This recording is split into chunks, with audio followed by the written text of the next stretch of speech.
Jadi sambil lalu di jalan, saya akan bahas sedikit tentang kejadian timor dari si kawan saya ini ya.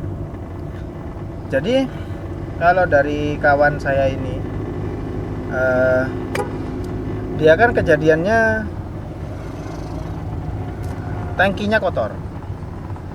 Nah, tangki kotor itu banyak ini ya, banyak hal, banyak alasan, banyak sebab lah kenapa tangki itu bisa kotor.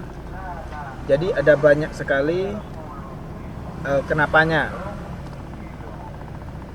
Terutama sih kenapanya itu kalau menurut saya pribadi dan menurut pengalaman saya yang terjadi,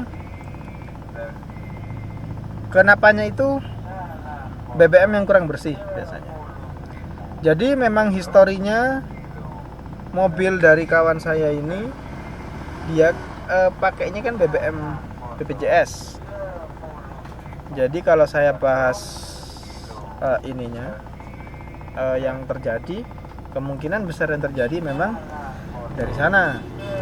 Jadi pakai BBM BPJS yang sudah cukup lama, jadi itu wajar lah, maklum lah, harap dimaklumi lah, wajar terjadi. Jadi pakai BBM subsidi lama sekali, memang dari dulu pakainya itu, terus nggak ini kan, tangki juga nggak dikuras lama, akhirnya sedimen yang ada di dalam BBM itu numpuk di bawah, dan bisa jadi ada satu kasus dia kehabisan bensin, agak sedikit bensinnya agak mau habis, terus akhirnya kesedot. Nah, itu kemungkinan pertama. Kemungkinan kedua, karena dia pakai BBM BPJS, BBM subsidi, jadi dari SPBU-nya sendiri kurang bersih. Bisa seperti itu. SPBU ini kan ada maintenance-nya ya. Jadi ada seperti tangki yang harus dibersihkan per sekian tahun gitu loh. Harus dikuras, harus dibersihkan. Karena BBM bersubsidi ini biasanya proses penyaringannya itu singkat. Jadi nggak seperti BBM non subsidi seperti Pertamax Turbo, Shell Super, V-Power atau BP92 dan lain-lain, Vivo. Itu karena harganya lebih tinggi, jadi proses-proses yang dilalui untuk penyaringannya itu jauh lebih baik.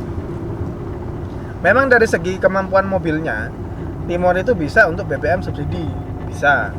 Karena memang dia ya lahir tahun 90-an, dan juga di tahun-tahun itu BBM juga belum terlalu yang sebersih itu. Jadi masih bisa. Cuman ya resikonya ya begitu, filter mampet dan tangki bakalan kotor. Jadi beberapa tahun sekali ya harus turun tangki dan ngebersihin. Memang terdengarnya seperti simpel, ya udah turunin aja tangkinya, bersihin. Cuman agak PR aja itu, agak jadi kerjaan lah. Walaupun memang semua mobil ada jasa kuras tangki, karena memang BBM di negara kita tercinta nggak yang sebersih itu, kecuali BBM swasta yang oke lah. BBM memang ya nggak bisa terlalu yang gimana diharapkan untuk jadi bersih, karena memang ya seperti itulah negara kita BBM-nya. Jadi ya harap maklum aja. Cuman kejadian-kejadian seperti tangki kotor, terus filter tersumbat karena tangki kotor, itu nggak yang sering itu kok. Jadi nggak se ekstrim itu. Jadi kejadiannya bisa dihitung jari lah. Terus nggak yang sering-sering banget gitu loh. Anggaplah kalian harus nurunin tangki itu 5 tahun sekali. Atau kalau memang di daerah kalian separah itu mungkin 2 tahun sekali.